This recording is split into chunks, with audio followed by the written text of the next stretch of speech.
Yamaha fakir inovasi. Benarkah demikian? Dan adakah bukti kalau pernyataan itu benar? Karena memang selama ini yang kita lihat Yamaha selalu berinovasi, apalagi dalam hal membuka segmen baru yang belum pernah ada di tanah air. Lalu fakir inovasi apa yang dimaksud di sini?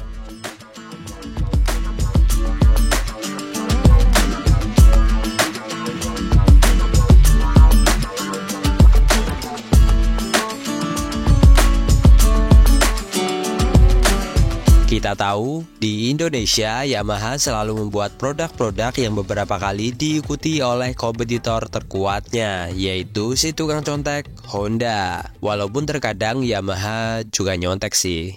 Atau dengan bahasa yang lebih halus bisa dibilang saling terinspirasi dalam hal desain, fitur, maupun teknologi. Beberapa tahun terakhir, Yamaha beberapa kali membuka segmen baru dan sukses.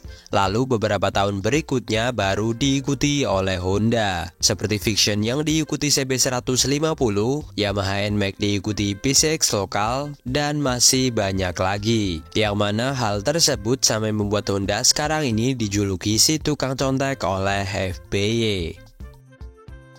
Nah, sampai di sini sebenarnya Yamaha sangat inovatif dalam hal produk baru. Dalam hal teknologi dan fitur, Yamaha juga tidak kalah dengan Honda.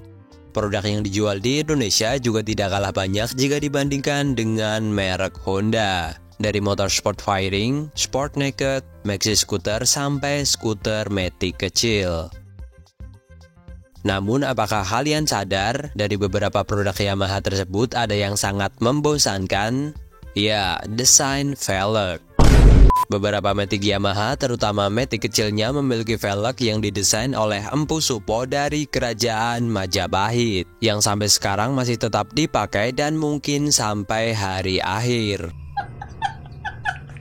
Nah, dari sinilah kenapa Yamaha dikatakan tidak inovatif dalam hal membuat velg. Hal ini juga tidak hanya ditemukan di skuter matic Yamaha, tetapi beberapa motor Yamaha lainnya, seperti Jupiter Z, Pixon, MX Sengkuni, bahkan sampai Aerox dan NMAX yang mirip-mirip. Hal ini berbeda jauh dengan Honda sekarang ini yang setiap motor baru pasti ganti desain velg. Bahkan hanya sekedar facelift pun velgnya bisa berubah total, seperti pada si Gredeg dan si Ember ini.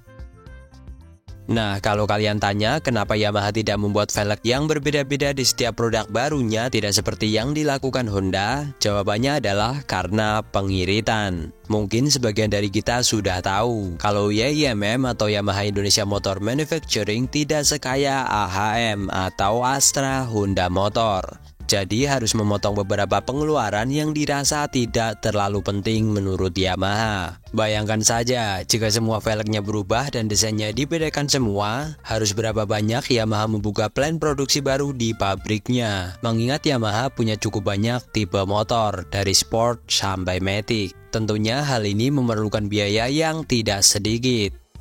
Nah, dengan desain velg yang sama, selain tidak harus mengeluarkan biaya untuk mendesainnya lagi, line produksinya pun cukup satu saja untuk motor maticnya. Selain pengiritan, desain velg ini juga sebenarnya masih masuk jika dipasangkan dengan beberapa motor matic Yamaha, karena desainnya yang tidak neko-neko. Walaupun memang ini sangat membosankan. Velg ini juga terkenal kuat dan awet, tidak sekrispy beberapa velg kompetitornya yang kena lubang dikit langsung ambyar. Selain itu, Yamaha juga mungkin berpikir kalau penggemar modifikasi membeli motor ini pasti velg juga akan diganti, karena velg adalah bagian yang sangat terlihat. Walaupun semua diganti, kalau velg masih pakai velg Majapahit, hanya kelihatan motor yang hanya ganti bodi. Diperbesar pun percuma kalau desainnya masih sama. Rasanya masih tetap seperti memakai velg purba.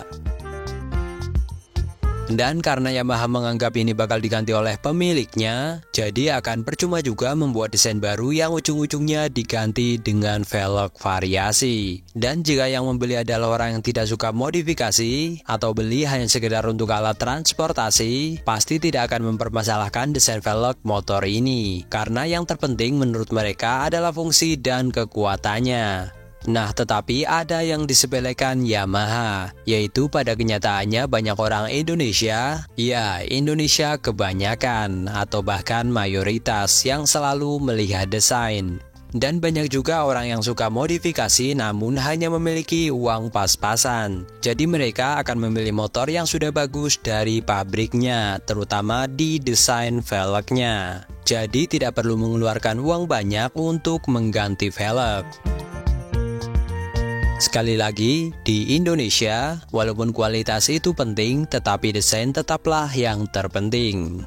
Nah, kesimpulannya di sini adalah soal pengiritan. Demi bisa bersaing dengan AHM yang kaya raya, Yamaha memang perlu strategi supaya bisa tetap mengeluarkan produk yang inovatif namun dengan budget yang seminim mungkin. Nah, salah satu caranya dengan tidak membuat velg yang berbeda-beda di setiap produknya, terutama matic kecil. Itulah menurut analisa kami. Nah, jika kalian ada analisa lain yang mungkin lebih masuk akal, bisa kalian tulis di kolom komentar di bawah. Oke, sekian, semoga bermanfaat dan terima kasih.